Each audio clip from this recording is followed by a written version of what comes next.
Hi, my name is Gryphon Corpus. I'm an audiobook narrator, and for this project, I reached out to a couple of authors whose books I've recorded recently and asked them if they had anything that they would like read that they thought would be suitable for Voices of Calm. And Mary Rowan got back to me with a lovely short essay about running in the rain. I recently recorded Mary's book, Leaving the Beach, which is a wonderfully crafted and really beautifully written story about a young woman who's struggling with mental illness and is obsessed with rock stars. I highly recommend listening to this book when it comes out, which I'm not quite sure how long it's going to be, but it will be on Audible maybe in a month or so. So here is her essay, The Joy of Running in the Rain. Why don't more people run in the rain? This is a question I've asked myself for over 30 years, and today I'm putting it online, hoping to get some answers. Sure, I understand why people avoid the rain if they're dressed up or going someplace where they won't be able to change their clothes. Sitting around in wet clothing all day or night sucks. But most runners I've met over the years get pretty sweaty when they exercise and take a shower afterwards anyway. So what's the big deal with getting wet outdoors? Especially when there's a beautiful warm rain like today. Yesterday, a shiny, sunny morning, when the dog and I went out for our morning jog, we saw at least 20 runners. We live in a highly populated area, and we're lucky to have some great trails nearby. In fact, these trails are so busy on sunny days that they can actually be dangerous. The danger comes from bikers, who don't always play nice with people on foot, but let's not talk about that. Today, however, we literally had the trail to ourselves, and we saw absolutely no other runners. And it was far from the first time. Ever since I started running in high school, I've noticed this odd phenomenon. People love to run in the sunshine, but take a day off or exercise indoors whenever the sky decides to unleash some water. I'll admit that getting started isn't always easy. That first jump out of the nice dry house into the rain is a little like plunging into a swimming pool. Despite the fact that our bodies are more than 50% water, most of us have a natural aversion to that sudden change from dry to wet. But once you're thoroughly soaked, it feels so refreshing, particularly on a warm day. No need to worry about overheating. You've got nature's free misting tent all around you. Given the choice between a hot, sunny day and a warm, rainy one, I'll take the rainy one every time. Yes, your sneakers will get wet, and I agree that's not the greatest thing. I do try to avoid large puddles, and sometimes take the insoles out of the shoes when I get home to help them dry more quickly. But I've also put wet shoes on many times, and it's not so bad. So here's my suggestion. If you've been missing the opportunity to run in the rain, give it a shot. You might find that you love it, too. Mary's piece got me thinking about rain, and looking at rain in ways that we don't normally look at it. So I went off in search of a couple other things to read that were related to rain, and I came upon an essay by Alice Maynell, whom I had not encountered before. She was a British writer, poet, and suffragist. She lived from 1847 to 1922, and I found this beautiful essay, which I'm just pulling up, sorry, an essay just entitled Rain, and I don't know in what year she wrote this essay, but here it is. Not excepting the falling stars, for they are far less sudden, there is nothing in nature that so outstrips our unready eyes as the familiar rain. The rods that thinly stripe our landscape, long shafts from the clouds, if we had but agility to make the arrowy downward journey with them by the glancing of our eyes, would be infinitely separate, units, an innumerable flight of single things, and the simple movement of intricate points. The long stroke of the raindrop, which is the drop and its path at once, being our impression of a shower, shows us how certainly our impression is the effect of the lagging, and not of the haste of our senses. What we are apt to call our quick impression is rather our sensibly tardy, unprepared, surprised, outrun, lightly bewildered sense of things that flash and fall, wink, and are overpast and renewed, while the gentle eyes of man hesitate and mingle the beginning with the close.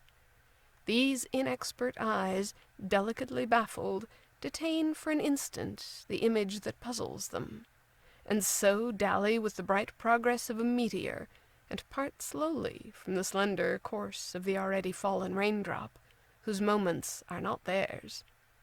There seems to be such a difference of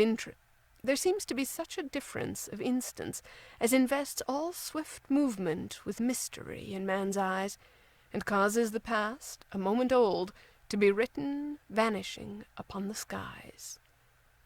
The visible world is etched and engraved with the signs and records of our halting apprehension, and the pause between the distant woodsman's stroke with the axe and its sound upon our ears is repeated in the impressions of our clinging sight.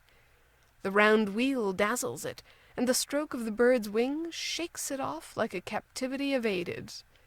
Everywhere the natural haste is impatient of these timid senses, and their perception, outrun by the shower, shaken by the light, denied by the shadow, eluded by the distance, makes the lingering picture that is all our art.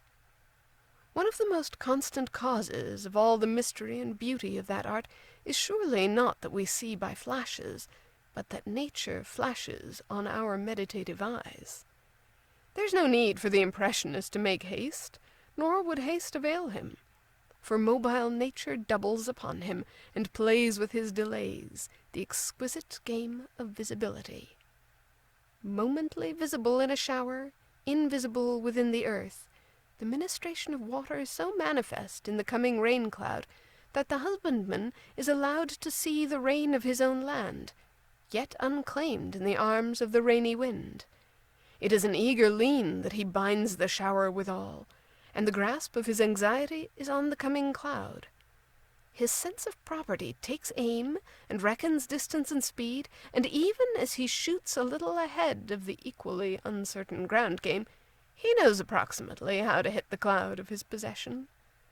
So much is the rain bound to the earth that, unable to compel it, man has yet found a way, by lying in wait, to put his price upon it. The inexhaustible cloud outweeps its rain, and only the inexhaustible sun seems to repeat and to enforce his cumulative fires upon every span of ground, innumerable. The rain is wasted upon the sea, but only by fantasy can the sun's waste be made a reproach to the ocean, the desert, or the sealed-up street. Rossetti's vain virtues are the virtues of the rain, falling unfruitfully. Baby of the cloud, rain is carried long enough within that troubled breast to make all the multitude of days unlike each other.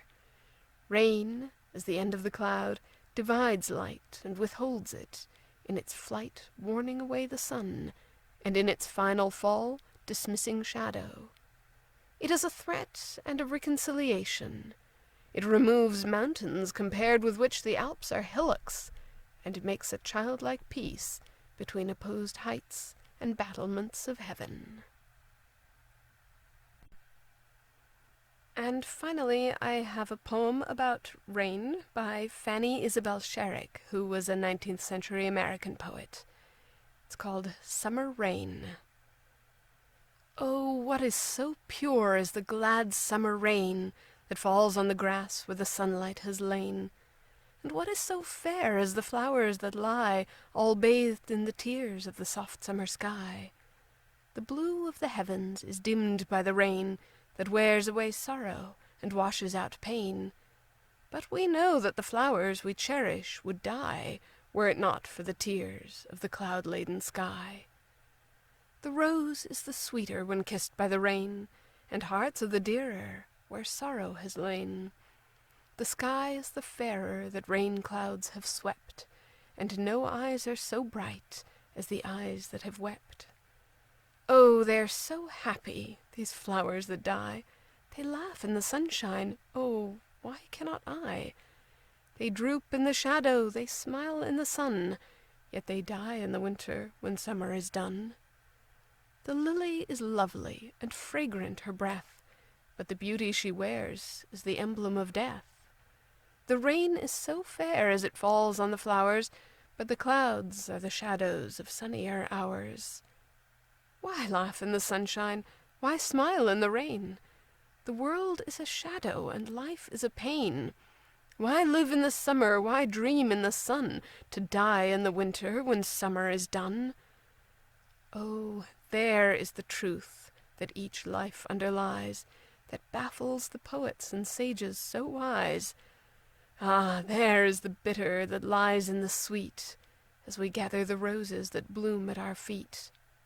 Oh, flowers, forgive me, I'm wilful today. Oh, take back the lesson you give me, I pray, for I slept in the sunshine, I woke in the rain, and it banished forever my sorrow and pain. Thanks for listening. I hope you enjoyed this.